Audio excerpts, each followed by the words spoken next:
Hi guys, it's Madison from the Ohio Pet Sanctuary. So today we're going to talk about how to do a proper rabbit nail trim.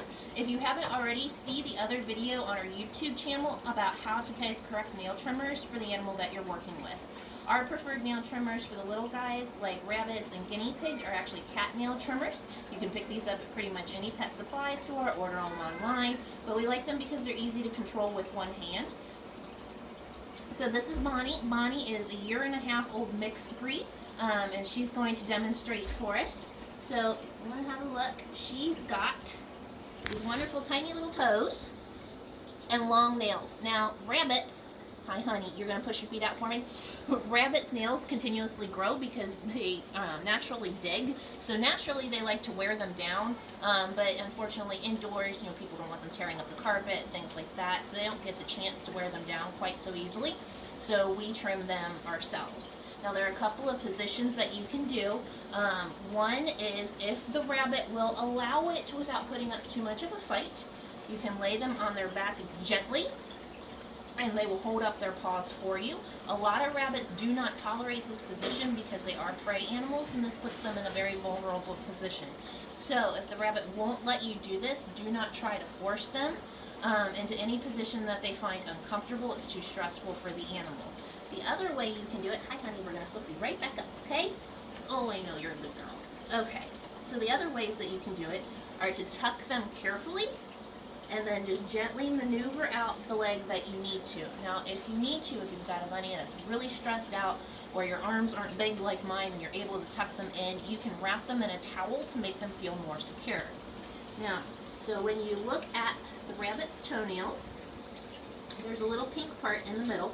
The little pink part in the middle is often referred to as the quick, and that's where the blood supply is. So you do not want to cut that blood supply. So we're going to go close to it, but not quite all the way there. Go up to it and snip. Check and make sure there's no bleeding. If you get bleeding, there's a couple of substances you can use. You can either use styptic powder, which again is readily available at any pet supply store or on the internet. If you don't have styptic powder available, you can also use powdered sugar. Works very well, and so does cornstarch, or in a pinch, some very fine ground flour should work. Or you can hold pressure to it until it stops. If it's bleeding quite a bit, you may need to seek veterinary attention. So, after you snipped, just move on to the next toe and keep it moving. Now the trick is to move quickly and with confidence, because the longer you take, and you've got a rabbit who doesn't want this, the more stressed out they're going to get. I know you have thumbs though, honey. The more stressed out they're going to get, and the more stressed out your rabbit gets, the more stressed out you're going to get, and that doesn't help anybody. Now, I prefer, I know you hate this, back legs typically stress them out. I prefer to do all of the toes on one side and then turn the animal around and do the toes on the other side. But getting their back feet out without them stressing can be a little bit tricky. I know you don't like this, and I'm sorry. Easy, easy, easy, easy, easy. So, let them keep the toe. She's flipping her feet to the other side. Okay, you're not going to cooperate. Okay, alright. Do you want me to do the other front one? Fine.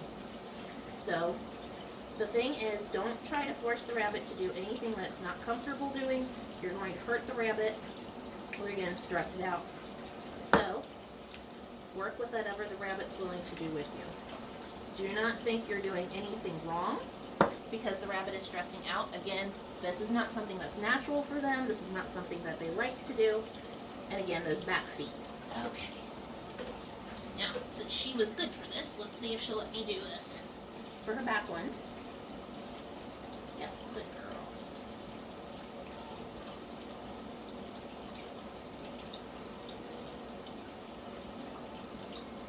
And her back claws aren't nearly as long. Now, do not assume that just because this rabbit is letting me do it, that your rabbit will let you do this. You may need to get a second person to hold the rabbit still, and that is fine. If it takes 2 people to trim the rabbit's nails safely, you do whatever is safe for the animal and whatever is comfortable for the animal. If you're not confident with doing it, or you don't think you can do it safely, then either contact your regular veterinarian and see if they can do it for you, or if you're in the Cincinnati area, we do provide it as a service at the Ohio Pet Sanctuary for a $10 charge. So that's proper rabbit nail trims. If you have any questions or anything, feel free to give us a call here at the sanctuary, and we're glad to help. Thank you very much.